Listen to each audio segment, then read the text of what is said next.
Hello everyone, welcome to my channel. आज हम आपसे शेयर करेंगे डांस, एक्शन, रोमांस और कॉमेडी के किंग गोविंदा की लाइफ स्टोरी। गोविंदा, जिनका रियल नेम गोविंद अरुण आहूजा है, जो 21 दिसंबर 1963 में बम्बई में पैदा हुए। इस वक्त 2023 में इनकी एज 59 है। उन्होंने अपनी इब्तदाई तालीम अन्ना साई विद्यक स्मारक विद्या मंदिर प्राइमरी स्कूल से हासिल की। गोविंदा ने अन्ना साई विद्यक कॉलेज ऑफ कॉमर्स से बैचलर ऑफ कॉमर्स की डिग्री हासिल की। गोविंदा जब कॉलेज में थे तब भी वो मुख्तलिफ थिएटर और ड्रामों में हिस्सा लिया करते थे। गोविंदा ने अपने कैरियर का आगाज बतौर मॉडल किया। इनका पहला टीवी कमर्शियल फर्टिलाइजर कंपनी के लिए था। इसके बाद ऑल वाइन कंपनी के लिए टीवी कमर्शियल था। एक इंटरव्यू में उन्होंने टीवी इश्तहारात से अपनी पहली आमदनी के बारे में बात करते हुए कहा कि जब मुझे पहली आमदनी मिली तो मैंने अपनी माँ के लिए एक साड़ी खरीदी। जब मैं ट्रेन में अपने घर वापस जा रहा था तो मैंने साड़ी वाले बैग को 3-4 बार चेक किया और खुशी से आंसू बहा रहा था कि मैंने अपनी माँ के लिए कुछ खरीदा है। इनके खानदान का ताल्लुक गुजरांवाला पाकिस्तान से है।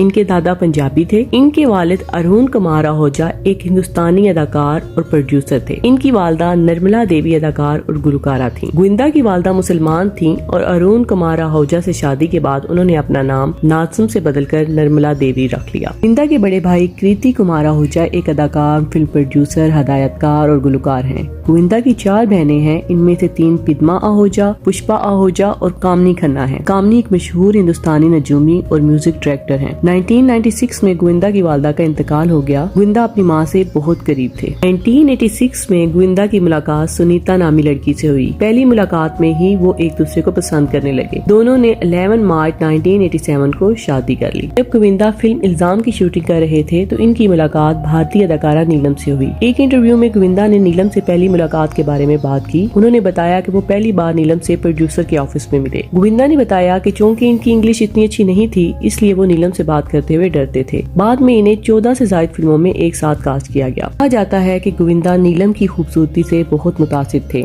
एक इंटरव्यू में गोविंदा ने कहा कि वो नीलम की तरफ इसलिए मुतवज्जो हुए कि वो बहुत डाउन टू अर्थ थी। गोविंदा ने एक बार सुनीता के साथ अपनी मंगनी तोड़ दी क्योंकि उन्होंने नीलम के बारे में कुछ गलत कहा था। अपने एक इंटरव्यू में उन्होंने एतराफ किया कि वो नीलम से शादी करना चाहते हैं। इसके बाद गोविंदा ने बताया कि ये सिर्फ इनकी ख्वाहिश थी, जबकि नीलम की तवज्जो अपने कैरियर पर मरकूज थी। जब गोविंदा ने इससे शादी के लिए कहा तो इसने हंसते हुए कहा कि बाद में।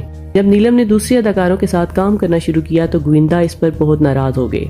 इसके बाद गोविंदा ने खुफिया तौर पर सुनीता से शादी कर ली और नीलम से अपनी शादी छुपाई। इसके बाद नीलम ने इनसे दूरी इख्तियार कर ली और इनके साथ फिल्में साइन करना छोड़ दी। 2000 में हिंदी फिल्म हद कर दी आपने की शूटिंग के दौरान गोविंदा ने अपनी साथी अदाकारा रानी मुखर्जी को डेट करना शुरू कर दिया। जब गोविंदा की बीवी को इस वाक़े का इल्म हुआ तो वो बहुत गुस्से में आ गयी और गोविंदा को वार्निंग दी कि वो गोविंदा को छोड़ देंगी। एक इंटरव्यू के दौरान जब रानी से गोविंदा के बारे में पूछा गया तो उन्होंने हंसते हुए कहा कि ये सिर्फ अफवाहें हैं। गोविंदा ने बतौर अदाकार अपनी शुरुआत हिंदी फिल्म लव 86 से की, जिसमें उन्होंने विक्रम दोषी का किरदार अदा किया। एक इंटरव्यू में अदाकारी में अपना कैरियर बनाने के हवाले से बात करते हुए उन्होंने कहा कि हिंदी फिल्म डिस्को डांसर देखने के बाद वो घंटों रक्स और अदाकारी की मशक करते थे और प्रमोशन के लिए इसकी VHS कैसेट तकसीम करते थे। गोविंदा ने कहा कि उन्होंने फैसला किया कि वो सिर्फ 6 माह के लिए अदाकारी का प्रोजेक्ट हासिल करने की कोशिश करेंगे, वरना वो बैंक की जॉब कर लेंगे। इसके बाद उन्होंने मुख्तलिफ फिल्म प्रोडक्शन हाउसेज में एडिशन देना शुरू कर दिए। 1980 की दहाई में उन्होंने कई हिंदी फिल्मों में काम किया, जैसे प्यार करके देखो,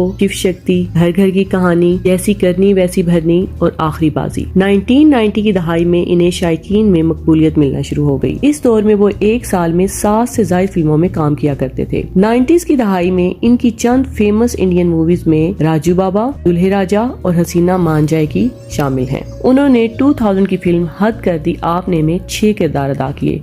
गोविंदा ने राजू और राजू के खानदान के अफराद जैसे इसकी माँ, बाप, बहन, दादा और दादी के किरदार अदा किए। इस फिल्म में एक सीन जिसमें उन्होंने एक टीवी ढांचे में मुख्तलिफ किरदार अदा किए वो भी काफी मकबूल हुआ। 2000 की दहाई में इनकी कुछ फिल्मों ने बॉक्स ऑफिस पर अच्छा बिजनेस किया, जबकि कुछ फ्लॉप रही। 2000 की दहाई में उन्होंने कई हिंदी फिल्मों में काम किया, जैसे जिस देश में गंगा रहता है, भागम भाग, पार्टनर और रंगीला राजा। 2003 से 2005 तक उन्होंने अपनी अदाकारी के कैरियर से वक्फा लिया और इस दौरान इनकी ताखीर से आने वाली फिल्में रिलीज हुई। अपनी अदाकारी के कैरियर में उन्होंने मुख्तलिफ हिंदी फिल्मों में अपने साथी अदाकारों के साथ चंद मशहूर जोड़ियां बनाई, जैसे गोविंदा और शक्ति कपूर की जोड़ी। हिंदी फिल्म राजा बाबू 1994 से बहुत मशहूर हुई और इसको 40 से ज्यादा फिल्मों में इकट्ठा किया गया। 2001 में उन्होंने सोनी टीवी पर नशर होने वाले गेम शो जीतो छप्पड़ फाड़ के की मेजबानी की। ये शो 13 एपिसोड के बाद ही खत्म हो गया क्योंकि टीवी शो की TRP बहुत कम थी। 2015 में उन्होंने dance reality TV show dance super mom season 2 में तजर्बाकार हिंदुस्तानी अदाकार मिथुन की जगह ली। 2021 में गोविंदा ने Bengali dance reality TV show Zee Bangla dance season 11 की मेजबानी की। अदाकारी के अलावा उन्होंने कई हिंदी गानों को अपनी आवाज दी।